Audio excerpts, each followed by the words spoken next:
Hello दोस्तों, आज हम बात करेंगे यूनियन बजट 2026-27 के कंप्लीट एनालिसिस पर।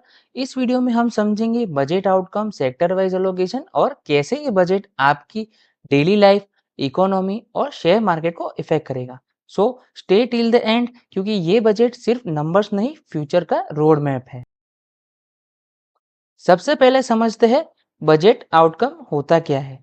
बजट आउटकम का मतलब होता है कि गवर्नमेंट का कंप्लीट प्लान, पैसा कहाँ से आएगा और पैसा कहाँ यूज होगा। ये बजट डिसाइड करता है जॉब होगी या नहीं, एजुकेशन और हेल्थ केयर स्ट्रांग होगा या नहीं, इकोनॉमी ग्रो करेगी या स्लो रहेगी।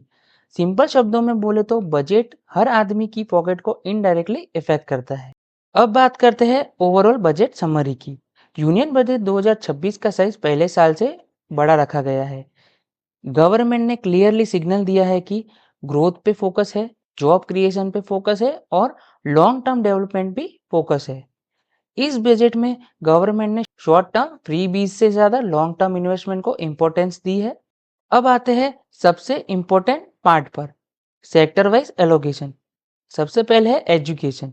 एजुकेशन में फोकस है स्किल और डिजिटल लर्निंग पर। गवर्नमेंट चाहती है कि यूथ फ्यूचर रेडी बने। हेल्थ केयर, हेल्थ केयर के लिए हॉस्पिटल्स, मेडिसिन और इंश्योरेंस पर स्पेंडिंग बढ़ाई गई है। इसका डायरेक्ट बेनिफिट कॉमन पीपल को मिलेगा। इंफ्रास्ट्रक्चर, इंफ्रास्ट्रक्चर बजट का हीरो सेक्टर है। रोड्स, रेलवेज, मेट्रोज, एयरपोर्ट्स, सब पर हैवी इन्वेस्टमेंट। डिफेंस, डिफेंस में नेशनल सिक्योरिटी और मेक इन इंडिया पे फोकस है। लास्ट में है एग्रीकल्चर, फार्मर्स के लिए इरिगेशन, इंश्योरेंस और फाइनेंशियल सपोर्ट कंटिन्यू रहेगा।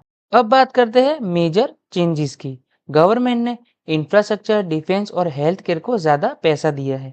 सब्सिडी बेस्ड स्कीम को थोड़ा कंट्रोल किया है और न्यू अनाउंसमेंट में देखें तो skills development programme, employment link scheme और एमएसएमईज को स्टार्टअप के लिए सपोर्ट दिया है। न्यूज एंगल से देखें तो बजट फ्रीबीज कल्चर से प्रोडक्टिविटी कल्चर की तरफ शिफ्ट करता जा रहा है। अब सवाल ये है कि इनका कॉमन आदमी पर क्या इम्पैक्ट होगा। जैसे कि स्टूडेंट्स की बात करें तो बेटर एजुकेशन, बेटर स्किल्स और बेटर जॉब अपॉर्चुनिटीज मिलेगी। फार्मर्स की बात करें तो इरिगेशन और इंश्योरेंस से रिस्क कम होगा और इनकम स्टेबल रहेगी।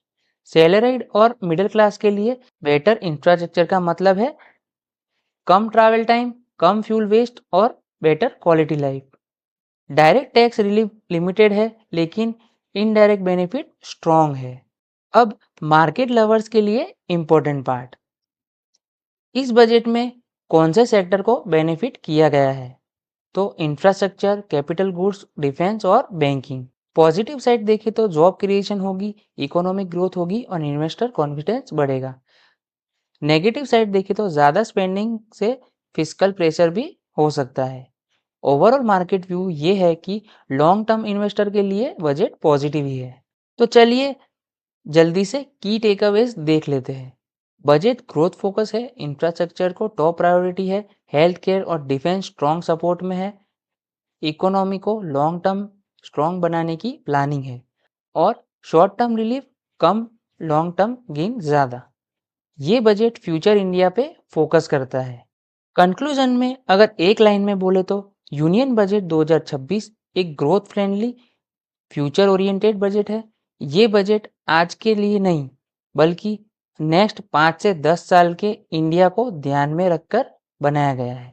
अगर अगर इम्प्लीमेंटेशन सही रहा तो ये बजट इकोनॉमी को स्ट्रॉन्ग डायरेक्शन दे सकता है। अगर आपको ये बजट एनालिसिस पसंद आया हो तो वीडियो को लाइक करें, शेयर करें और शेयर समाचार यूट्यूब चैनल को सब्सक्राइब करें। मिलेंगे एक और नए वीडियो में, तब तक के लिए थैंक यू।